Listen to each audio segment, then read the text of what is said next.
Hier, mais là tout de suite, Guillaume Meurice, montrez-nous votre talent. Moi, je me suis posé une question toute bête, la question que tout le monde se pose. Qui sera là ou le Premier ministre d'Emmanuel Macron? Alors, je ne vous cache pas qu'il est pas mal courtisé, le Manu, en ce moment. Et il est quand même passé en 6 mois du statut de lépreux acnéique à celui de bonasse du lycée. Dans tous les autres partis, du coup, c'est le grand festival de contorsion. On découvre pas mal de champions de grand écart facial et d'éjaculation du même nom. Alors, comme Manu a dit qu'il était très attaché à la société civile, pour lui filer un coup de main, je suis allé la voir ce matin, la société civile, pour aider notre président. On commence avec une dame. Qui est-ce qu'elle aimerait voir comme chef du premier gouvernement Macron? Laissons-le faire, c'est pas nous qui pouvons juger. Mais moi, ce qui m'intéresse, c'est votre avis de citoyenne. À mon avis, j'ai pas d'avis de citoyenne. Je comprends pas votre question. Tout le monde est là à vouloir absolument savoir des choses. Je trouve que votre question, elle n'a pas de sens. Parce que Là que je me fais engueuler maintenant. vous voyez, vous êtes complètement à côté de la plaque. Ah bon, je suis nul alors. Voilà, c'est tout ce que j'ai à vous dire. Posez-moi des questions sur ma couleur préférée ou je sais pas, n'importe quoi. Ouais, ça commence pas très bien. Ils sont tendus, hein, les gens en ce moment. Tendus, hein, comme Estrosi, hein, qui n'ose même plus cligner des yeux devant son portable de peur de rater un texto depuis 2 jours. Mais bon, on est en démocratie, c'est le peuple qui décide, y compris des questions à poser. Alors du coup, allons-y. Quelle est votre couleur préférée? C'est jaune. Hein. Voilà, vous faites ce que vous voulez de cette information. Mais moi, je suis à l'écoute des gens. J'aime les gens, j'ai cette passion des gens. Et parmi ces gens, il y en a qui ont des idées quand même de Premier ministre. Krasuki, je pense que c'est. Krasuki, c'est bien? Ah ouais, c'est bien Krasuki. Ouais. Mais est-ce qu'il n'est pas un peu trop mort en fait? Si, il est mort, mais c'est pas grave, justement. Bon, vous, c'est Krasuki, vous, c'est votre choix du cœur? Krasuki ou Marine Le Pen. Ah oui, quand même. Ouais, les gens sont paumés en ce moment. Hein. Ça rassemble large quand même. Là, pour se divertir, le mec doit hésiter entre Baudelaire et Franck de la Personne. Et en dessert, entre une tarte aux fraises ou un flan au vomi.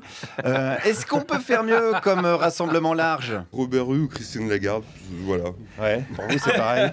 Pareil. Robert Hue ou Christine Lagarde. Ouais, je crois surtout que les Français n'en ont plus rien à foutre. On leur dirait demain que c'est Bob l'éponge, ce serait pareil. Ils en ont tellement plus rien à foutre qu'ils sont prêts à reprendre qui? Manuel Valls. Manuel Valls, ça me va. C'est vrai? Ça me va. Pourquoi? Il est charmant, lui aussi. Mais il a un petit peu trahi le PS et Benoît Hamon, ça vous dérange pas? Non, ça ne dérange pas, ça dérange pas. Ça. Un Premier ministre qui trahit, ça vous dérange pas? Après, il ne peut pas faire autrement. Il n'avait pas le choix que de trahir. Ouais. Et il n'avait pas le choix de trahir Manuel Valls, hein, parce qu'il le voulait, ce titre de Judas d'or 2017. Pauvre Manuel Valls. Hein. Quoi qu'on en pense, il reste fidèle à sa position, puisque sa position, ça a toujours été à plat ventre, devant les puissants. Alors, je galère un petit peu à débusquer une solution crédible pour diriger le gouvernement, mais ne désespérez pas, les amis, car j'ai finalement trouvé. Écoutez ça. Il faut quelqu'un qui ait de la poigne, parce qu'on ne peut pas continuer à donner, à distribuer partout. Vous voyez.